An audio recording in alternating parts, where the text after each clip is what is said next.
Bleak. Grim. Dragon Age inspires me like no other franchise can. Origins directly influenced both my style of writing and my style of game mastering. Hell, it's partly responsible for making me the man that I am. So when I found out that Dragon Age was getting its own RPG system back around 2011 or so, I jumped right on it. And the stories we crafted back then have stuck with me longer than most others. Sadly, the Dragon Age RPG seems all but forgotten, though the maker has sent me to change that. Welcome, Traveler. I'm Nick, and today we're going to go over the basics of the Dragon Age RPG. Now, the system was originally put out in 3 waves. Those waves were called sets, and they came in these neat little boxes. Later on, the information was compiled into the Dragon Age core rulebook. There were a few minor changes, but none are worth bringing up now. However, the core rulebook is what we'll be following throughout this video. Dragon Age characters are widely defined by their abilities. Abilities are much like ability scores in Dungeons & Dragons, so they're your main characteristics. Your 8 abilities are Communication, Constitution, Cunning, Dexterity, Magic, Perception, Strength, and Willpower. Communication dictates social skills.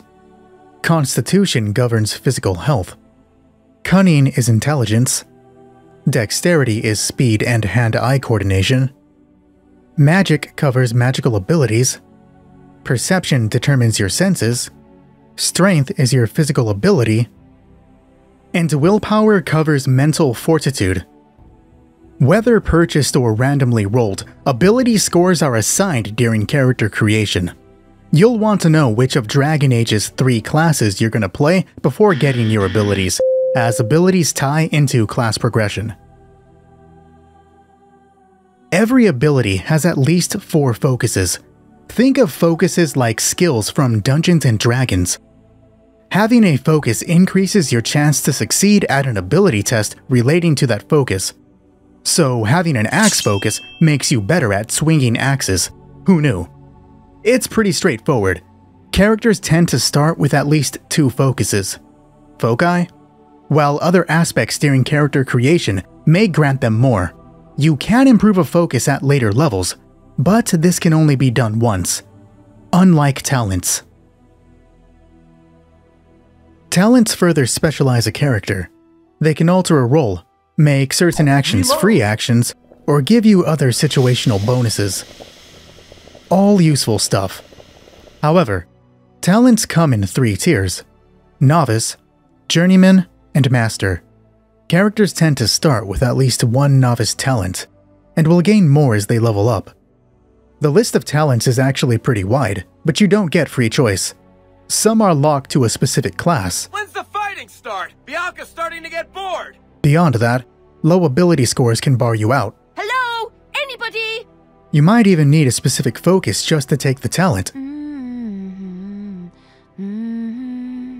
Hell, to be a runecrafter, you need to be either a tranquil or a dwarf. Enchantment! Let's take a look at the thrown weapon style talent. You must be a rogue or a warrior, and you must be trained in the axes, light blades, or the spears group. At the novice rank, you gain a +1 bonus to attacks made with thrown weapons.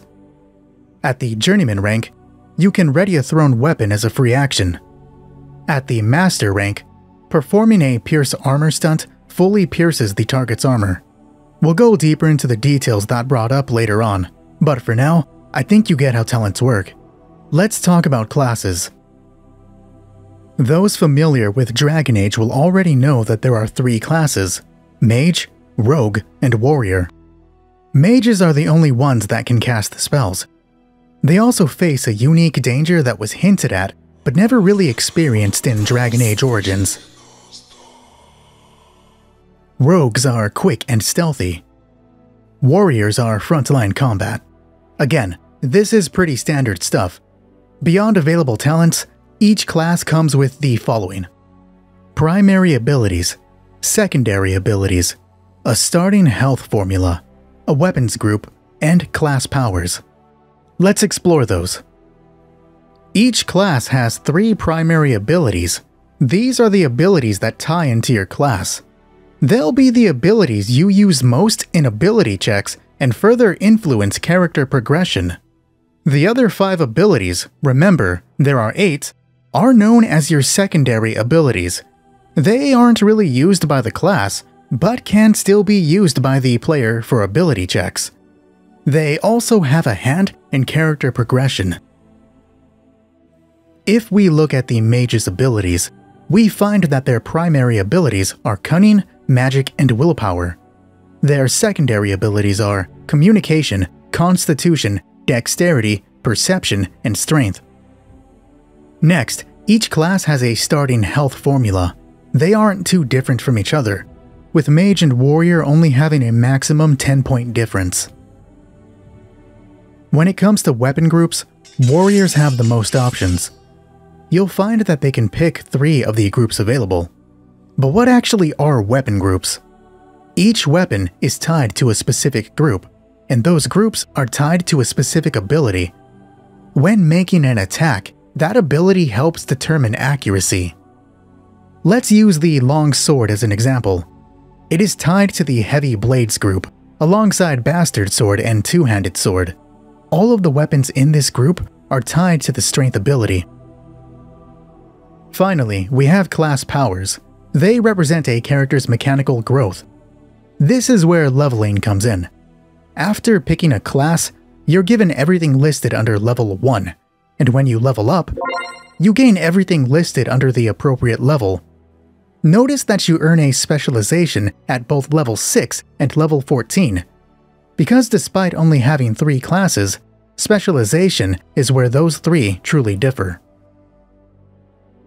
Specializations focus your class by giving them expertise in a certain field.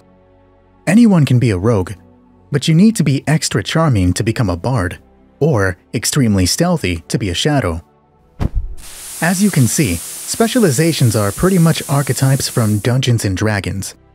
Each class has 7 specializations, but you can only take 2 through leveling. The book states that, by default, players can take a specialization once they reach levels 6 and 14. Your DM can choose to lock a specialization until you earn it though. In that case, you can find a trainer, I am flattered that you wish to learn from me, sweet thing. go on a quest to earn the specialization, or locate a tome detailing the specialization. All are valid options, really. Okay, but what does specialization mean? They're pretty much just extra talent trees. Let's take a look at the aforementioned bard. Obviously, you need to be a rogue. You must have both communication and dexterity at 3 or higher, and you must at least be a novice in the music talent. The specialization is then described as, you learn songs that can uplift and captivate. Starting a song is a major action. On subsequent rounds, you can maintain a song with a free action. At Novice rank, you learn the Song of Valor. It gives allies within 12 yards of you +1 to their attacks. At Journeyman, you learn the Song of Friendship, which gives you and your friends +1 to certain communication tests. At Master, you learn the Song of Captivation, and once per round, you can try to distract an opponent with your song, making it so they can't act on their turn. All of the specializations flow like that, so they're not too hard to follow. Leveling a specialization is slightly different from leveling a talent, though. Essentially, levels list when you can take a talent or a specialization talent.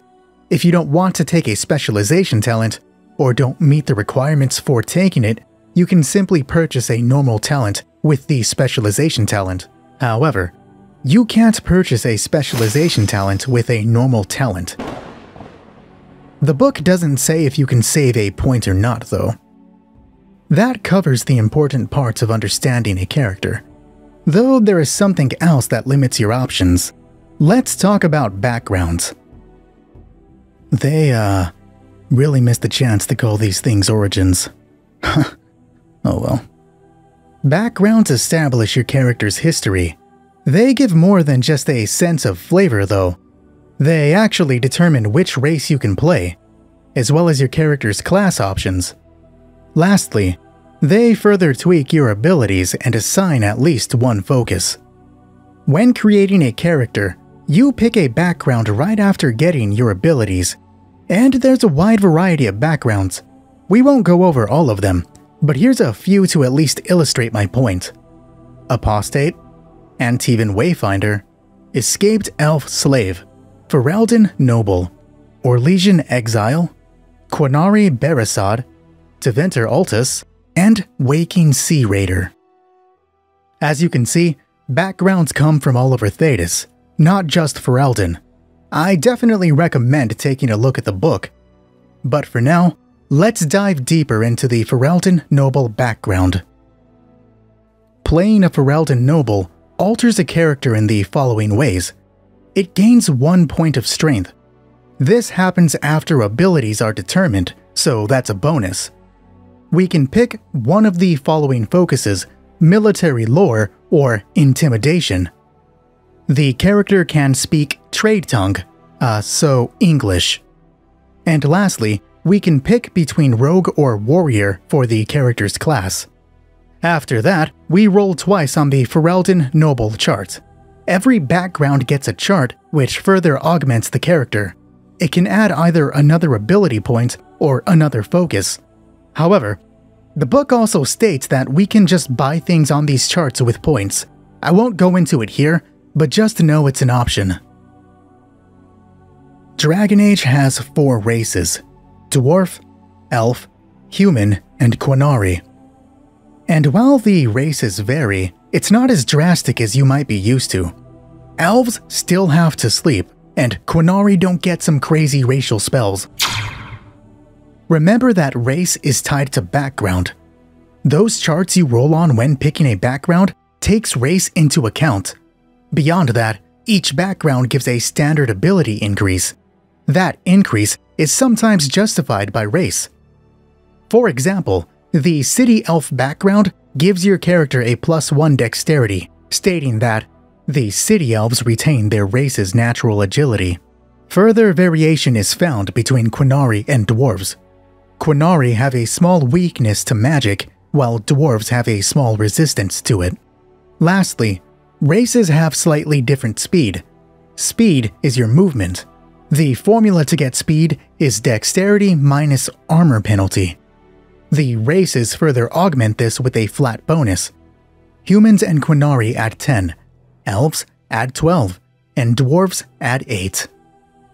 And there you have it, a brief glance at what makes a Dragon Age RPG character. In the next video, we'll go over combat and ability checks. That is where Dragon Age truly sets itself apart. But for now, want to learn about another unique RPG system? Why not check out my video on the Genesis Systems narrative dice? I'll meet you over there. Until then, I'll be in other worlds. I did that damn narrator voice again.